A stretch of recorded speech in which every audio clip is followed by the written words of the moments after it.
आपने भी ये गाना सुना है, दिल धड़कने दो। लेकिन क्या आपको पता है कि हर 5 में से एक आदमी आज के टाइम में इंडिया में ऐसे है जिसको कि किसी न किसी तरह से हार्ट की प्रॉब्लम है। तकरीबन 8 से 9 करोड़ लोग इंडिया में ऐसे हैं जो कि हार्ट की प्रॉब्लम से पीड़ित हैं। शायद आपको ये जानकर बहुत ही ज्यादा हैरानी होगी, 49% लोग ऐसे हैं जिनको ये पता भी नहीं है, मालूम भी नहीं है, अनअवेयर हैं कि उनको हाइपरटेंशन की प्रॉब्लम है। और हाइपरटेंशन की वजह से जो प्रॉब्लम्स हो सकती है, जो डरावनी सिचुएशन सामने आ सकती हैं, उसके बारे में अगर डिस्कस किया जाए तो बड़ा ही भयावह, बड़ा ही डरावना और बड़ा ही खतरनाक नजर आता है। क्योंकि आज जो हाइपरटेंशन है या हाई ब्लड प्रेशर की प्रॉब्लम है, वो आने वाले टाइम में हार्ट की ब्लॉकेज की प्रॉब्लम, हार्ट फेल्योर की प्रॉब्लम, फिर बाईपास की प्रॉब्लम, स्टेंटिंग की प्रॉब्लम और बलूनिंग की प्रॉब्लम को क्रिएट कर सकता है। अगर किसी को यह हाइपरटेंशन की प्रॉब्लम होती भी है तो इनिशियल स्टेज में इतने ज्यादा अनअवेयर लोग होते हैं, क्योंकि ज्यादातर लोगों का यह सोचना होता है ये प्रॉब्लम मुझे तो नहीं हो सकती। और जब हाइपरटेंशन की प्रॉब्लम होती है तो इग्नोरेंस में हम कहते हैं कि एसिडिटी बहुत बनती है, चलने से अगर आपको सांसें फूलती हैं तो आप ओबेसिटी का उसको नाम दे देते हो। अगर आपको घबराहट होती है, पसीने बहुत ज्यादा निकलते हैं, रेगुलर बेसिस पे आपको हेडेक की शिकायत रहती है, तो आपको लगता है कि स्ट्रेस बहुत ज्यादा बन गया होगा, इस वजह से हो गया। और इस तरह से इग्नोरेंस में वो हाइपरटेंशन जो है परसिस्ट करता है, फिर वो हाई ब्लड प्रेशर का रूप लेता है। तो आज का वीडियो मैं आप सबके साथ डिस्कस करने वाली हूं,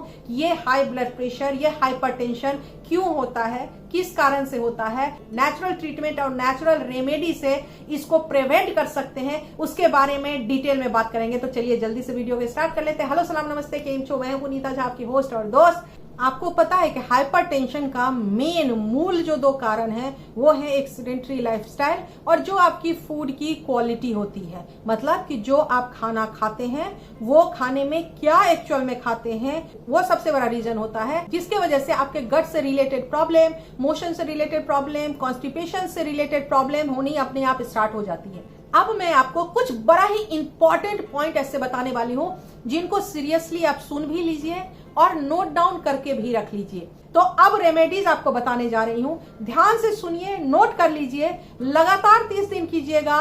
पुराना से पुराना भी ब्लड प्रेशर अगर आपका होगा तो वो जरूर नॉर्मल हो जाएगा। पहली चीज क्या करनी है, सहजन की पत्ती फ्रेश आपको मिलती है तो वो ले लीजिए। अगर फ्रेश आपको नहीं मिलता है तो सहजन के पत्ते के पाउडर आते हैं, जो ड्रम स्टिक जिसको कहते हैं, ड्रम स्टिक के पत्तों का पाउडर मिलता है, जिसको कि हम मोरिंगा का पाउडर कहते हैं।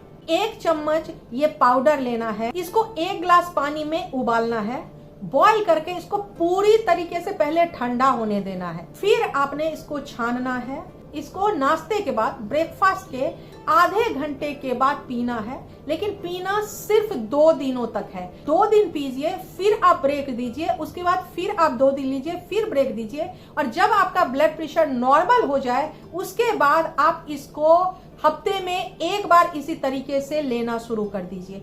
अब एक छोटी सी रेमेडी कि आपको लेना है ये 10 मुनक्के, अच्छे से पहले पानी में इसको वॉश करके धो लेना है। उसके बाद 1 गिलास पानी के अंदर में इस मुनक्के को भिगा देना है रात भर के लिए। सुबह में ये मुनक्का इस तरह से फूल गया, अब इसके बीज निकाल देंगे। बीज निकालने के बाद ये पानी फेंक देना है, पानी को पीना नहीं है। इस मुनक्के को सुबह खाली पेट, बिना कुछ खाए पिए, इसको चबा चबा कर खा लेना है। इसके ऊपर से नॉर्मल वाटर 1 गिलास आपको पी लेना है। ये मुनक्का लगातार अगर आप 2 हफ्ते तक लेंगे तो ये आपके बॉडी के पीएच को रेगुलेट कर देता है, ये आपके इंटरनल एसिड को कम कर देता है। और जब इंटरनल एसिड कम हो जाती है तो आपका ब्लड का प्रेशर जो है एकदम ही नेचुरल एंड नॉर्मल हो जाता है। अब एक छोटी सी और रेमेडी, ये होता है अर्जुन का छाल। अर्जुन के छाल के पाउडर अगर आप लेंगे तो आपको उससे बहुत ज्यादा फर्क नहीं आएगा। अर्जुन का छाल लेना है तो 1 टुकड़ा अर्जुन का छाल ले लीजिए और 1 इंच का टुकड़ा दालचीनी ले लीजिए और 1 बोतल में नॉर्मल पानी लेंगे और इस बोतल के अंदर ये अर्जुन का छाल और ये दालचीनी का टुकड़ा डाल देंगे। 4 घंटे तक इसको बंद करके ढक के बोतल को रख देंगे और 4 घंटे के बाद पूरे दिन आप ये पानी सिप सिप करके, थोड़ा थोड़ा करके पूरे दिन में अगर पिएंगे, यकीन मानिए ये आपके हार्ट, चेस्ट और लंग्स से रिलेटेड जितने भी मसल्स होते हैं जो कि स्टिफ हो जाते हैं, जो कि सिकुड़ जाते हैं, उन सबको रिलीज एंड रिलैक्स कर देता है।